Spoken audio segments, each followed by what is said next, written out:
We hear it all the time, right? AI is getting smarter, faster, more capable every single day. But here's the thing. Are we asking the right question? It's not just about a smarter machine. It's about a smarter partnership. Today, we're diving into the science of making that partnership actually work for us. Okay, let's really get into this. We've got AI that can spot diseases, fly aircraft, and run incredibly complex systems. But for all of that raw intelligence, the actual collaboration between the human and the machine can still be, well, pretty clumsy. And that brings us to the central question for this whole explainer. Is all this new brain power actually making for better teamwork?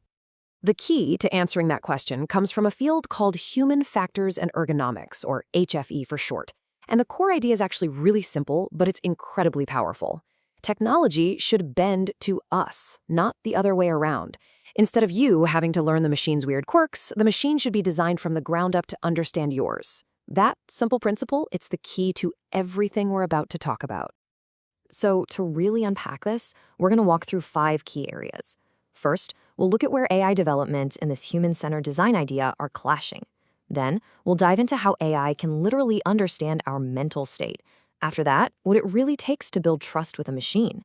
Then we'll see what happens when this stuff goes wrong in really high-stakes situations. And finally, we'll look at the big challenges ahead. First up, AI meets human factors. Now, here's the problem the research points to. We are living deep in Industry 4.0, right? It's all about AI and machine learning. But the science of human-centered design, it's been pretty slow to keep up. It's almost like we're building these incredible futuristic engines, but we're trying to design the cockpit using blueprints from a totally different era. So, let's get into one of the most fascinating parts of all this where human factors gets really personal. It's about using AI to actually decode the human state. I mean, can a machine really know if you're stressed out, if you're focused, or if you're just completely overloaded? The answer, more and more, is yes. And that has huge implications for everything from safety to performance. Take a look at this. It's from a study on pilots, a classic human factors problem. Researchers used machine learning models to figure out which part of a flight is the most stressful, just by looking at physiological data. And, yep, the AI nailed it. It correctly ranked the workload, showing that landing is the most intense, then takeoff, and cruise is the calmest. This isn't just a lucky guess. It's a data-driven look inside the human experience. And get this, the accuracy here is pretty stunning. One model, using only heart rate data, could tell what the pilot's workload level was almost 89% of the time.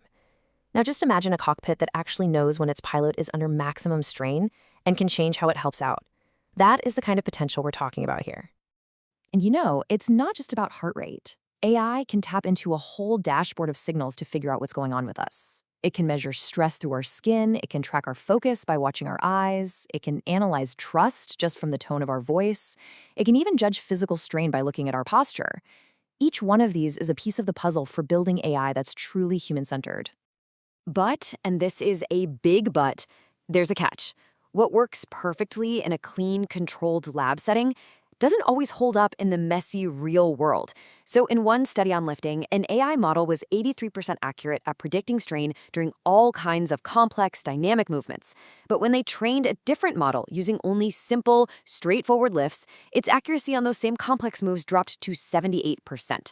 The takeaway here is huge. How we train these models matters. A lot. And that idea leads us perfectly into our next section, teaming up with AI. Because you see, once a machine can understand us, we need to be able to trust it. And building that trust, well, that is a core human factors problem, and it is way more complicated than you might think. And this slide just brilliantly shows one of the most surprising findings from the research. We all kind of assume that to trust an AI, we need it to explain its thinking, right? The more info, the better. But what one study found was that, especially for a technical user, just giving them a simple override button, the power to just say no, was a much bigger deal for building trust than any long-winded explanation. It turns out, sometimes control is way more important than clarity. And the science of trust is getting freakishly sophisticated.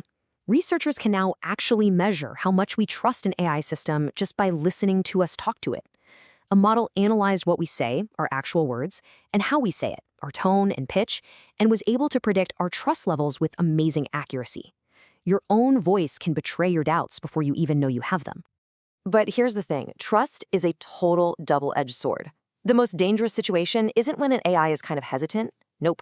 It's when the AI is screaming, I am 100% sure of this, and it is dead wrong. Research shows that is when human-AI team performance just falls off a cliff. We put too much faith in the confident machine, follow its terrible advice, and end up making the absolute worst decisions. And that danger of overtrust leads us right into our fourth section, where the stakes literally could not be higher. We are leaving the lab and going into the hospital, looking at high-stakes AI where one bad call can have absolutely devastating consequences. This is the ultimate test for human-centered design.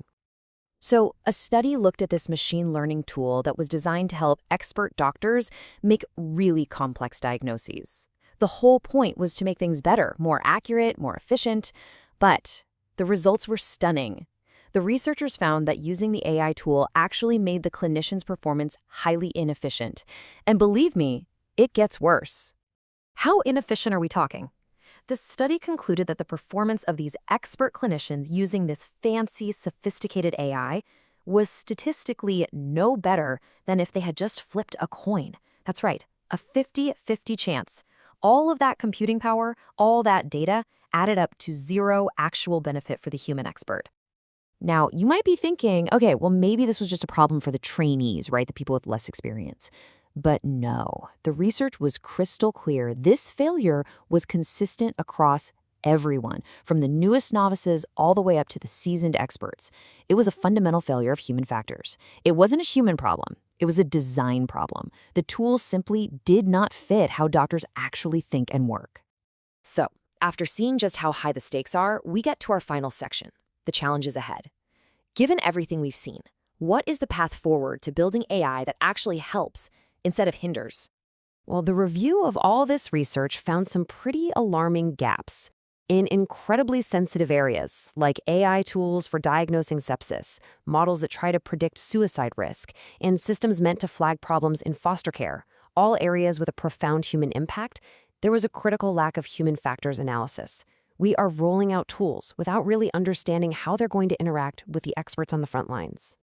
So the crucial point, the real takeaway from all of this, is that building better AI is not just a job for the coders. It's an interdisciplinary problem. To create tools that are not just smart, but also wise and safe and actually effective, you have to get the AI developers, the designers, and the human factors experts all in the same room, working together from day one. At the end of the day, this whole conversation isn't about humans versus machines. It never was. It's about designing a partnership.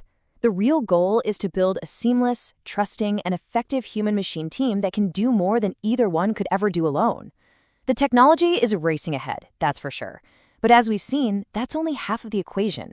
The real question we all need to answer now is, how do we design the team?